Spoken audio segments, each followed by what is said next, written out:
وہ عیب جو اس میں موجود ہے وہ عیب بھی تجھے گھر کے اندر بیٹھ کر نجی اور ذاتی محفل میں بھی بیان کرنے کی اسلام اجازت نہیں دیتا، اور اسلام نے اس کو غیبت کا نام دیا۔ اور میرے نبی پاک صلی اللہ علیہ وسلم نے فرمایا یہ فعل کہ تو گھر کے اندر بیٹھ کر کسی کی عزت کے بارے میں بات کرے، سمجھ لے تو نے زنا سے بھی برا کام کیا، یہ بدتر ہے زنا سے بھی۔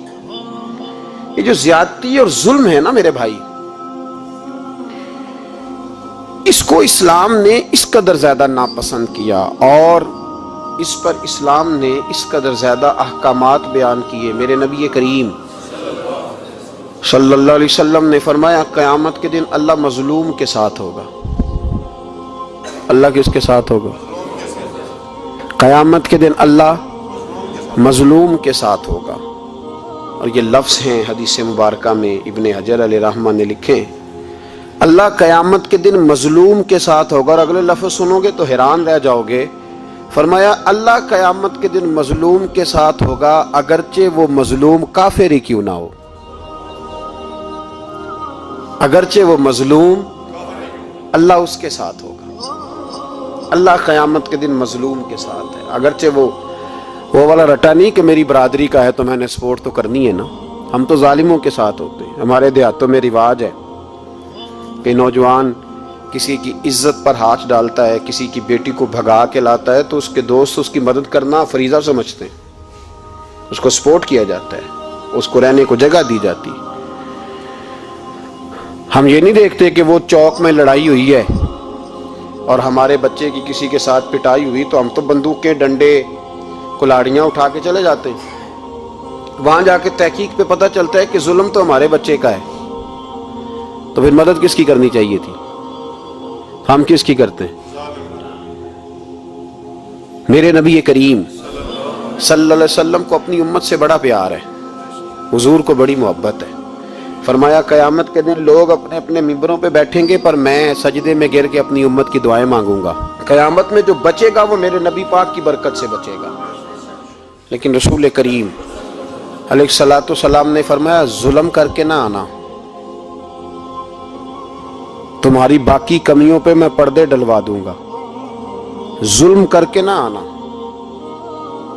امام بہقی روایت لائے ہیں، محبوب پاک نے فرمایا میرے امتی نے کسی ذمی کافر کے ساتھ اگر زیادتی کی، وہ ٹیکس دیتا تھا، جزیہ دیتا تھا، ذمی کافر تھا، اور میرے امتی نے اگر اس کے ساتھ زیادتی کی تو نبی پاک صلی اللہ علیہ وسلم فرماتے ہیں میں قیامت کے دن اس کافر کے ساتھ مل کر اپنے امتی پر اللہ کی بارگاہ میں مقدمہ دائر کروں گا، میں خود مقدمہ دائر کروں گا۔ یہاں ظلم کی آندھیاں چلتی ہیں، طوفان چلتے ہیں، لوگ دوائیوں میں ظلم بیچتے ہیں، لوگ تعلیم کے نام پر ظلم کرتے ہیں، لوگ خیر کے نام پر ظلم تقسیم کرتے ہیں۔ یہاں اللہ اکبر ایسے ایسے رنگ دیکھنے کو ملتے ہیں۔ اب بنے گا کیا؟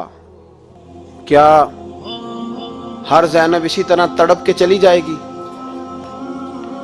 اس کا رزلٹ کیا نکلے گا؟ ہمارے یہاں تو نمبر گیم چلتی ہے، سیاستدان شعر لکھ کے لاتے ہیں، وہ ٹی وی پہ بیٹھ کے ایک دوسرے کو نیچا دکھانے کی کوشش کرتے ہیں۔ ساری سیاسی جماعتوں کے سربراہوں کو وہاں ہونا چاہیے تھا کہ نہیں ہونا چاہیے تھا؟ کیوں نہیں بولتے آپ لوگ؟ آپ کب بولیں گے؟ ابھی بھی وقت نہیں آیا آپ کے بولنے کا۔ ان کو وہاں ہونا چاہیے تھا کہ نہیں ہونا چاہیے تھا؟ یہ آپ کے نمائندے، ان کو ہونا چاہیے تھا وہاں؟ میرے نہیں ہیں، اللہ جانتا ہے، ایک بھی نہیں ہے ان میں سے، سوال ہی نہیں پیدا ہوتا۔ ہمارے یہ نمائندے ہوں گے؟ سوال ہی نہیں پیدا ہوتا، ہمارے نمائندے نہیں ہیں، یہ آپ کے بھی نہیں ہیں۔ پر تھوڑا سا وقت اور رہ گیا ہے، پھر انشاءاللہ سارا پاکستانی سمجھدار ہو جائے گا، یہ کسی کے بھی نہیں ہے۔ میرے بھائی نمبرنگ ہو رہی ہے۔ میں رات گجرات میں تھا تو میں کہہ رہا تھا کہ ایک صاحب کہنے لگے مجھ سے وہاں کے پنجاب کی حکومت کو ریزائن کرنا چاہیے تھا کہ نہیں کرنا چاہیے تھا، تو میں نے کہا ریزائن وہ کرتے ہیں جن کے اندر کو تھوڑا بہت شرم کا مادہ ہوتا ہے۔ یہ لوگ ریزائن کریں گے؟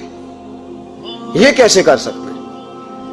اور پھر ریزائن صرف ان کو نہیں کرنا چاہیے تھا، میری تو دعوت یہ ہے کہ ہر سیاسی جماعت ریزائن کرے، کہ ہم اس ملک میں سیاست نہیں کریں گے، مذہبی جماعتیں تبلیغ کرنا بند کر دیں، پیرانے عظام گدی نشینیاں چھوڑ کے باہر نکلیں، یہ جو ہر چوک اور ہر چوراہے میں لوگ نصیحتوں کا بازار گرم کر کے کھڑے ہیں، یہ چھوڑ دیں۔ کیا اثر ہے تمہاری تبلیغوں کا؟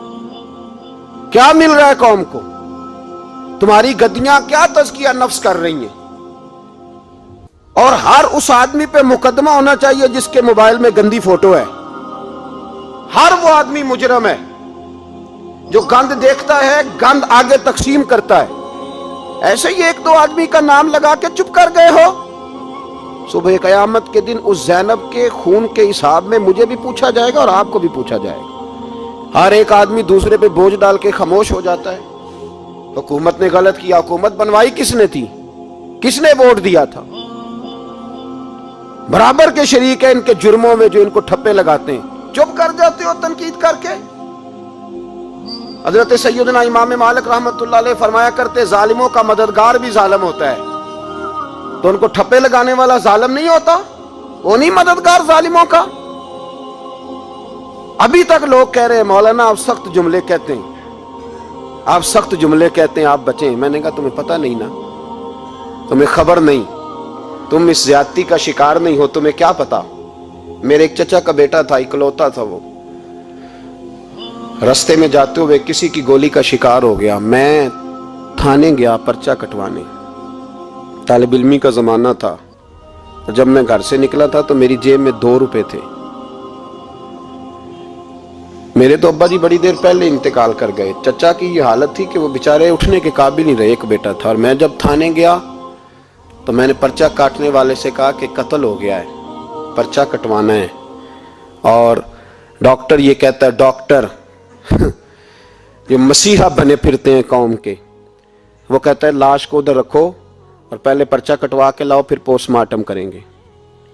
اس نے بھی ایک ٹیلی فون کرنا گوارا نہیں کیا۔ یہ سارے ظالم ہیں الا ماشاءاللہ، یہ سب کٹہروں میں آئیں گے، ان سب کو حساب دینا۔ ان کی گودوں میں بیٹھنے والے مولوی اور پیر سب سے پہلے وہ لٹکائے جائیں گے، سب سے پہلا نمبر ان کا ہے۔ میں نے جا کے کہا پرچہ پہلے پرچہ کٹواؤ پھر پوسٹ مارٹم شروع۔ میں نے کہا پرچہ، تو پولیس والا مجھے کہنے لگا ایک پیلسنوں کا ڈبہ لاؤ۔ یہ نمائندے ہیں ہمارے، یہ ہماری حفاظت کرنے پہ ہیں، تم نے خود اپنے لیے پولیس بنائی ہے۔ زینب کا چچا کہتا ہے جب میں تھانے گیا تھا پرچہ کٹوانے، مجھے پولیس والے کہتے تھے اگر مالٹے ٹھنڈے ملتے ہیں تو لے کے آ۔ اور زینب کا چچا کہتا ہے کہ وہ مجھے کہتے تھے کہ جا نیسلے کی 2 بوتلیں لا، پانی پینا ہے۔ اس ملک پہ بسنے والوں کا کوئی وارث نہیں، کوئی نہیں ان کا والی وارث۔ اور کہتے ہیں کوڑے میں پڑی لپٹی ہوئی خون سے لاش، اور مجھے پولیس والے کہتے ہیں فلانے نے لاش ڈھونڈی ہے، اسے تو پہلے 10,000 دے لے۔ میں ظالم ہوں، آپ ظالم ہیں، جنہوں نے ان ظالموں کو اپنا سپہ سالار بنایا ہے۔ تیاری کر رہو اللہ کے حضور۔ میں نے پوچھا رب کریم سے، مولا تو بتانا رزلٹ کب نکلے گا؟ تو رب کریم نے فرمایا دنیا تو غافل ہو سکتی ہے، وَلَا تَحْسَبَنَّ اللَّهَ غَافِلًا عَمَّا يَعْمَلُ الظَّالِمُونَ۔ کر جا کے سورۃ ابراہیم کی آیت نمبر 42 پڑھو۔ رب فرماتا ہے اللہ غافل نہیں ہے ان لوگوں سے جو دنیا میں ظلم کر رہے ہیں، اللہ ظالموں کے کاموں سے غافل۔ تو پھر مولا رزلٹ کیا ہے؟ فرمایا انما یؤخرہم لیوم، اللہ نے ایک دن کے لیے یہ فیصلے رکھے ہوئے ہیں۔ رب روز عدالت نہیں لگائے گا، اللہ نے ایک دن رکھا ہوا۔ تشخص فیہ الابصار، فرمایا میں ظالموں کو اس طرح لٹکاؤں گا کہ لوگوں کی آنکھیں کھلی کی کھلی رہ جائیں گی۔ میں ظالم کو، رب کریم فرماتا ہے مجھے کوئی غافل نہ سمجھے، وقت آنے والا ہے، وقت آنے والا ہے۔ حضرت وہب ابن منبہ رحمت اللہ تعالی علیہ فرماتے ہیں، آپ فرماتے بنی اسرائیل کے اندر ایک بادشاہ بڑا ظالم تھا، اس نے محل تعمیر کرنا شروع کر لیا۔ محل بن رہا ہے، محل کے بیچ ایک جھونپڑی آ گئی، کٹیا ایک بوڑھی عورت کی۔ تو بادشاہ نے اس بی بی سے کہا کہ یہ کٹیا، یہ جھونپڑی دے دو، میرے محل کا نقشہ خراب ہوتا ہے۔ تو بوڑھی کہنے لگی میں بیوہ بھی ہوں، بے اولاد بھی ہوں، جب میں بیاہ کے یہاں آئی تھی تو میرے ابا نے کہا تھا بیٹی تیرا جنازہ نکلنا چاہیے، تو چلو मैं पका हुआ फल हूं, थोड़ा वक्त रह गया है, मर जाऊंगी तो तुम्हारा ही है, मेरा कौन सा कुबाली वारस है। चलो जिंदगी की जो सांसें रह गई हैं मुझे यहां गुजार लेने दो। बूढ़ी मिन्नत करने लगी। बादशाह ने कहा नहीं नहीं, तू पैसे ले और हमें खाली करके दे झोंपड़ी। बादशाह ने इसरार किया तो बूढ़ी कहने लगी नहीं मैं नहीं दूंगी। वो अपने घर के अंदर बैठ गई। यूं समझ लीजिए कि बिल्डोजर तैयार करके छुपा दिया गया। 2 4 5 सिपाही खड़े कर दिए कि बूढ़ी ने को सारी जिंदगी घर में तो नहीं ना बैठना, निकलना तो है ना बाहर। जब निकले ना तो फौरन इसका मकान गिरा दो, 2 4 5 10 मिस्त्री इकट्ठे लगाओ, दीवार बना दो, इस तरह कब्जे होते। बूढ़ी कुछ देर तो चिमटी रही घर के साथ, फिर उसको निकलना भी था। जब उसने समझा कि अमन हो गया है, फिर वो बूढ़ी बाहर निकली। और जब वो गई बाहर, चंद घंटों के बाद वापस आई तो झोंपड़ी गिरी हुई थी।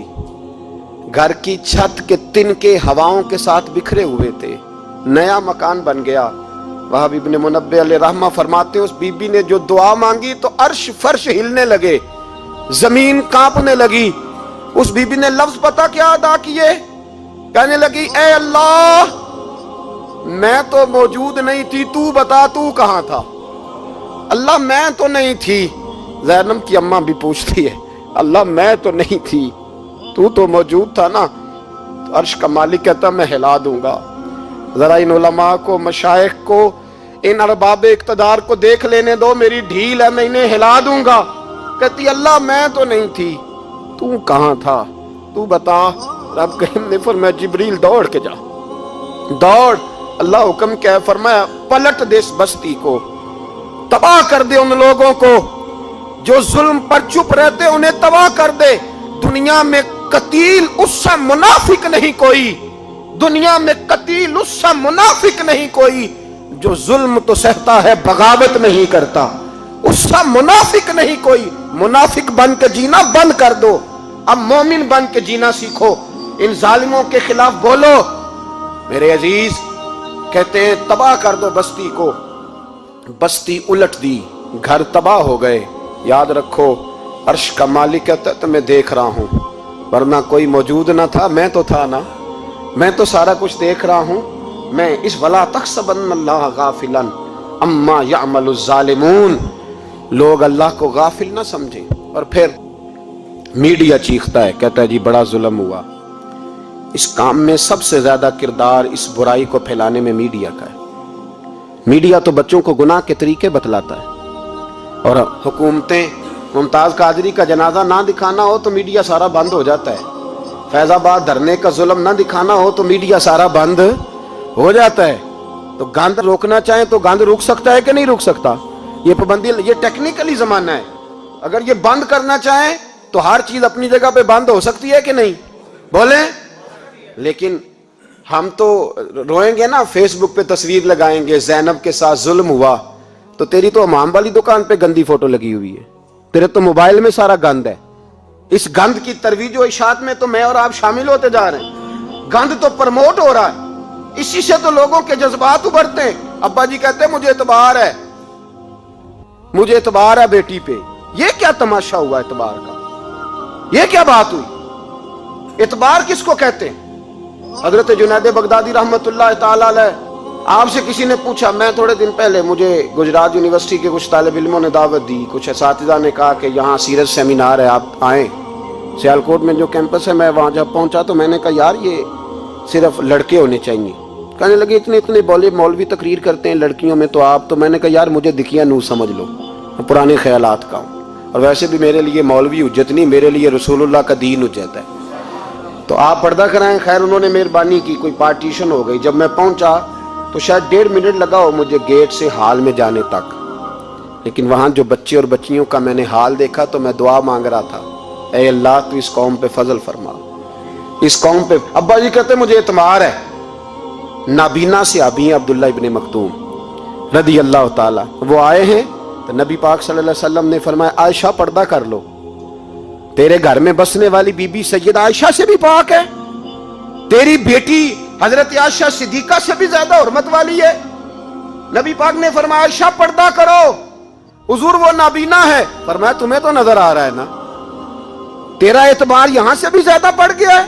हजरत जुनैद बगदादी से कहा हुजूर हमें कुरान शरीफ पढ़ा दें। आपने फरमाया दरमियान में औरतें पर्दा डाले फिर पढ़ाऊंगा। कहा हुजूर कुरान पाक ही पढ़ाना है। तो हजरत जुनैद फरमाने लगे पढ़ाने वाले हसन बसरी हो और पढ़ने वाली राबिया बसरी हो और दरमियान में कुरान पढ़ा हो, फिर भी मैं उन्हें बगैर पर्दे के पढ़ने की इजाजत नहीं देता। यहां तो हाल ही कोई नहीं। इस गंद को रोज प्रमोट करते हो, नौजवानों के जज्बात बिखरते हैं और बिफरते हैं और फिर उसके बाद कहते हो कि आग ना लगे। ये कैसे हो सकता है? तुमने खुद आग लगाई है चमन में अपने, बेसबब गर्दिश अय्याम को इल्जाम न दो। तुमने खुद नूर का जुल्मत से किया है सौदा, करके तौहीन सहर शाम को इल्जाम न दो। ओ भाई याद रखो, जब तक ये गंद रहेगा फहाशी और उरियानी रहेगी। इंडिया के अंदर ज्यादती के वाकयात ज्यादा हैं पाकिस्तान की निस्बत। क्यों? इसलिए कि गंद ज्यादा है, फहाशी और उरियानी। इस्लाम ने तो नजर तक पर पाबंदी लगा दी, कहा अपनी नजर भी मोमिन झुका के रखे। जो चीजें सबब बन सकती हैं उन पर भी पाबंदी लगा के रखी। हम तवज्जो ही नहीं करते, ख्याल ही नहीं है, इसको प्रमोट किया जाता है। और सबसे दूसरी बड़ी वजह यह है कि मुजरिम को सजा नहीं मिलती। मुजरिम को सजा, बोलिए, वो छूट गया ना सरेआम, एक बड़े आदमी का बेटा कत्ल करने वाला छूट गया ना, वो जिसने सरेआम एक सिपाही कांस्टेबल को कुचल दिया था, वो बच गया ना, आ गया ना बाहर। रेमंड डेविस कई गोलियां मार के बच गया ना। जब मुजरिम को सजा नहीं मिलती तो फिर गुनाह बंद। मेरे रसूल पाक सल्लल्लाहु अलैहि वसल्लम ने कानून दिया। कानून, एक औरत ने चोरी की, उसके हजरत सैयदना उसामा बिन ज़ैद हुजूर के महबूब सहाबी सिफारशी बन के आए, हुजूर थोड़ी लचक दे दे।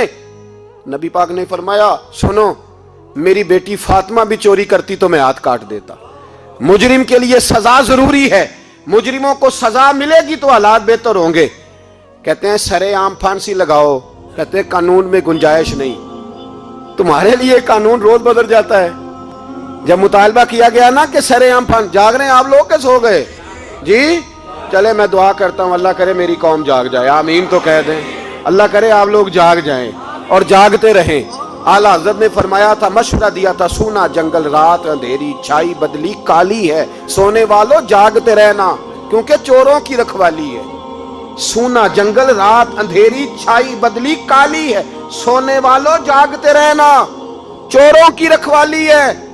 कहा गया सरेआम फांसी दो, तो कहने लगे आइन में गुंजाइश नहीं चौक में फांसी देने की। और तुम्हारी जरूरत पड़े तो आइन में तरमीम हो जाती है। तो आज ज़ैनब को जरूरत पड़ी है तो क्यों तरमीम नहीं हो सकती? आज एक गरीब मजलूम माँ को जरूरत पड़ी है तो तरमीम क्यों नहीं हो सकती? इन्हें चौक में फांसी दो, इन्हें लटकाओ, इन्हें काट कर कुत्तों के आगे डालो ताकि हर एक की बेटी महफूज रह सके। और वो ज़ैनब किसी और की बेटी नहीं हो, मेरी बेटी है, मेरी बेटी है। अभी 6 साल की बेटी सीने पे लिटा ना और फिर उस बाप का दर्द महसूस कर, तुझे अंदाजा हो कि बेटी तो बेटी होती है। हातम ताई की बेटी नंगे सर दरबार रिसालत पे आई तो मेरे नबी पाक ने चादर दी। सलमान फारसी कहने लगे सोनिया काफिर की बेटी है, तेरी पाक चादर है, मैं अपनी ना दे दूं? तो हुजूर ने फरमाया सलमान चुप कर जा, बेटियां सांझी होती, बेटियां सांझी होती हैं, चुप कर। काफिर की बेटी सही बेटी तो है ना, और बेटियां तो सांझी होती हैं। यहाँ इतना जुल्म और इतना हशर हो गया और कहते हैं पता नहीं चला। देखते हैं, करते हैं, सुनते हैं। याद रखो जुल्म कभी मिटा नहीं करता, जुल्म कभी। इसलिए ज़ैनब भाई, ज़ैनब तो मेरी बेटी है, ज़ैनब तो तेरी बेटी है, ज़ैनब तो उम्मत की बेटी है, ज़ैनब तो पाकिस्तान की बेटी है, ज़ैनब तो हर उस शख्स की बेटी है जो किसी भी बच्ची का बाप है, जो किसी भी बच्चे का बाप है। वो मिल्लत की बेटी है, इसलिए वो दुख किसी एक का नहीं, वो सब का बराबर का है। बस याद रखो इस मुआशरे में पहली बात ये कि इस गंद पे, बेहयाई पे कंट्रोल। दूसरी बात ये, तदारुक अर्ज कर रहा हूं, मुजरिम को सजा मिले। अगर पुराने मुजरिमों को सजा मिलती तो कभी भी दोबारा जुर्म की किसी को हिम्मत। हजरत उमर के जमाने में जुर्म क्यों बंद हुए थे? तो इसलिए कि वो सरेआम कोड़े मारते थे, उनका दुर्रा लटकता था, वो किसी को गुंजाइश नहीं देते। किसी को गुंजाइश, गवर्नर का बेटा भी ज्यादती करता तो चौक में खड़े होकर दुर्रे मारते। फरमाते लोगों की माओं ने उन्हें आजाद पैदा किया, तुमने कैसे गुलाम बन लिया। यहां जब कानून बदलता है और फिर शिकवा है, हमें गरीब आदमी ने तो पर्चा दर्ज कराना हो तो उसको तो चौधरी साहब भी वक़्त नहीं देते, उसको तो चौधरी साहब भी कहते हैं गड्डी कराई आ, पैसे है नहीं थाने जाने दे, उत्थे पैसे लगते हैं। जालिमों डरो, अल्लाह ताला से डरो। और गरीब आदमी चला जाए थाने तो उसको पुलिस वाला पूछता है, वो कहता है किस तरह हुआ था, किस तरह करके हुआ, तफसील बता। और फिर वो दो कहता है तू जा, अभी मैं कोशिश करता हूँ, मैं पहले उनको फोन करता हूँ मुजरिमों को, फिर उसके बाद तेरा। और तगड़े आदमी पे दरखास्त आ जाए कभी तो उसको फोन करके पूछते हैं चौधरी साहब की करना है पर्चे दा, फिर वो खुद फोन करते हो। ये अमीर के लिए कानून और है और गरीब के लिए और है, ये किस तरह हो सकता है। मेरे नबी करीम सल्लल्लाहु ताला अलैहि वसल्लम ने इंसाफ की फराहमी छोटे बड़े के लिए एक रखी। और याद रखो हिसाब तो देना है, हिसाब बोल के बताइए, हिसाब जो ज्यादती करेगा उसने हिसाब और देना पड़ेगा। यहां नहीं दोगे तो वहां दोगे, हिसाब तो बहरहाल उस मुजरिम ने तो देना है। लेकिन अरबाब इख्तदार ने भी, हजरत उमर फरमाया करते थे मेरे दौर में कुत्ता भी प्यासा मर गया तो हिसाब मैंने देना है, क्योंकि मेरी हुकूमत थी, कुत्ते को पानी मिलना चाहिए था, उसके दरवाजे तक पानी पहुंचना चाहिए था, हिसाब तो देना है। हर उस शख्स ने जो सोशल होने का दावा करता है, जो मुआशरे में किसी भी तरह का कोई किरदार अदा कर रहा है, उसने बहरहाल हिसाब, ये मुश्तरका मामला है, इसमें अरबाब इक़्तिदार का तो अशर होगा, वो तो दुनिया देखेगी, लेकिन बाकी भी अपनी जिम्मेदारी का एहसास करें, बाकी भी ख्याल करें। सुनो और याद रखना इस बात को, गौर करें कि आज मेरी तरफ देखे मेरे भाई। एक मकरान शाह बादशाह गुजरा है ईरान का, कुछ नरम दिल था, वो ना सैर करने निकला, दरमियान में पुल आता था, एक दरिया था, उसका पुल था, और पुल के उस पार जंगल था, सब्जा था, सैरगाहें बनी हुई थी। बादशाह वहां 2-4 दिन रहने का इरादा किया। जब बादशाह वहां पहुंचता है ना मकरान शाह, तो उसने देखा कि वहां 2-3 दिन क़याम करना है, झील है, सैरगाह है, वहां उसने रुकने का प्रोग्राम बना लिया। बादशाह तो अलहदा उसके लिए रिहाइश थी, सिपाही अलहदा रहते थे। यहां तो लोग कहते हैं ना वो पुलिस को डांटते हैं, पुलिस को पूछते हैं, और भाई पुलिस तो तुम्हारे मतहत होती है, पुलिस तो समझ गई है कि तुम किस तरह उनसे काम लेते हो, उनको तो तुम अपने तहत रखते हो। पुलिस वाले अलहदा रहते थे, उसके साथ जो सिपाही गए हुए थे, गनमैन गए हुए थे। मकरान शाह सैर सपाटे में रहता था। एक बूढ़ी औरत थी, उसकी एक गाय थी, वो जंगल के अंदर बूढ़ी रहती थी, गाय उसकी वहां चरती रहती थी। शाम को वो गाय घर लौटती, बूढ़ी दूध पी के सो जाती। सिपाही उस बूढ़ी के पास आए, कहने लगे तेरी गाय बड़ी सेहतमंद है, हमारे हाथ बेच दे। बूढ़ी ने कहा मेरे बुढ़ापे का सहारा है, उसका दूध पी के मैं जिंदा हूं, बेचूंगी नहीं। वही वाला काम जो हमारे मुल्क में होता है कि कीमत के साथ जमीन देनी है कि मुफ्त देनी है। जब बड़े आदमी को पसंद आ जाती है तो कहते मोल देनी है कि मुफ्त देनी है, तो देनी पड़ती है, गरीब है, क्या करें, मजबूर है, मजलूम है। कहा बूढ़ी औरत से सिपाहियों ने बेच दे, कहा नहीं, कहने लगे नहीं बेचेगी तो हम ले लेंगे। उस औरत की गाय जबरदस्ती सिपाही ज़िबा करके खा गए। बूढ़ी ने बादशाह तक पहुंचना चाहा, लेकिन उसको पहुंचने न दिया गया, मना कर दिया गया, उसकी रसाई ना हो सकी, गरीब औरत थी। जिस दिन मकरान शाह वापस आ रहे थे ना, सैर करके पुल से गुजर रहे थे, तो किसी ने बूढ़ी से कहा कि बादशाह गुजरेगा। वो छुप के पुल पे बैठ गई, और मकरान शाह जब पुल से गुजरने लगे तो बूढ़ी आगे आई और उसके घोड़े की लगाम पकड़ी। ऐसा जुमला कहा कि मकरान शाह चकरा के जमीन पे गिरा, और बूढ़ी कहने लगी मकरान शाह तेरे सिपाही मेरी गाय ज़िबा करके खा गए हैं, तू बता उसका हिसाब इस पुल पे खड़े होकर देना कि पुल सिरात पे देना है, बता यहां खड़े होकर देगा कि वहां खड़े होकर देगा, बोल। अरबाब इक़्तिदार, हुकूमत के वाहनों में बैठने वालों, बताओ ज़ैनब का हिसाब कसूर के चौक में खड़े होकर दोगे कि मैदान महशर के चौक में खड़े होकर दोगे? बताओ कहां हिसाब देना है, यहां देना है कि वहां देना है? हिसाब तो बहरहाल तुम्हें देना है, इस कौम को उसका हिसाब तो, ज़ैनब का हिसाब तो देना है, देना पड़ेगा, दिया जाएगा, पूछा जाएगा। बताओ यहां देना है कि वहां देना है? देना तो पड़ेगा। यहां दोगे تو ہو سکتا ہے قیامت میں بچ جاؤ، اور اگر یہاں نہیں دو گے تو وہاں لٹکا دیے جاؤ گے، رسوا کیے جاؤ گے، پوچھا جائے گا۔ مکران شاہ چکرا کے گرا زمین پہ اور گر کے کہنے لگا بی بی میں وہاں حساب نہیں دے سکتا، دو دینا یہیں لے لے، جو لینا یہیں لے لے، آ جاؤ آ جاؤ، وقت ہے، گنجائش ہے، مہلت کے دنوں میں توبہ کر لو، پلٹ آؤ، اللہ کے حضور حاضر ہو جاؤ۔ اس معاشرے کو صفائی کی ضرورت پڑ گئی ہے۔ اس معاشرے میں ہر آدمی اپنا کردار ادا کرے، ظالم کے خلاف اٹھے، بے حیائی، فحاشی، عریانی، بدنگاہی، اس کے خلاف اٹھے۔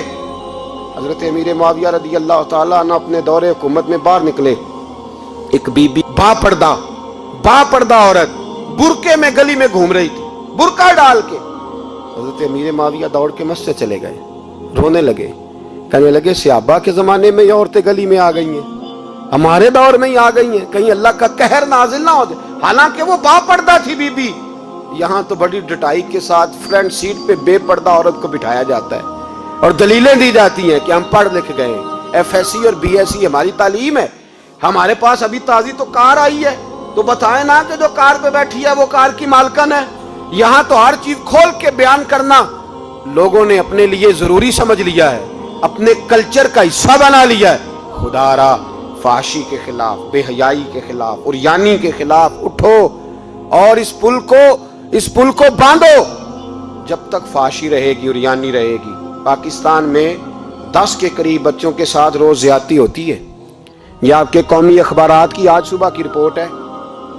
یہ تو وہ چیزیں ہیں جو کھل کے باہر آ گئیں، اور اس کے علاوہ جو بے حیائی کے اڈے کھلے ہوئے ہیں، نہ جانے ان کی تعداد کتنی، کس قدر زیادہ ظلم ہو رہا ہے۔ میرے رسول پاک صلی اللہ تعالی وسلم نے فرمایا جب کوئی زنا کرتا ہے تو ایمان اس کے سینے سے نکل جاتا ہے اس کے سینے سے۔ آنکھوں پر پردہ ہونا چاہیے، کانوں پر پردہ ہونا، اور اگر زینب کے قتل کے بعد بھی کسی کے موبائل میں گندی تصویر ہے اور اس کے قتل کے بعد بھی بے حیائی کے گانے اس کے موبائل میں ہیں، تو پھر وہ رسم کے آنسو نہ بہائے، پھر وہ صرف 2 منٹ کے لیے آگے بڑھ کے مرثیہ خان نہ بنے، وہ پھر شاعر اور ادیب بننے کی کوشش نہ کرے، وہ پھر اپنے حصے کا جملہ لگا کر اپنے آپ کو فیس بک پہ ایکٹیو رکھنے کا تماشا نہ کرے۔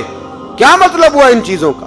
اگر ابھی بھی برائی کے خلاف نہیں اٹھنا، بے حیائی اور فحاشی کے خلاف نہیں اٹھنا، میرے عزیزو آخری بات سننا اور اس کو ہمیشہ یاد رکھنا۔ میرے نبی پاک صلی اللہ تعالی علیہ وسلم نے فرمایا ہے، کسی ایک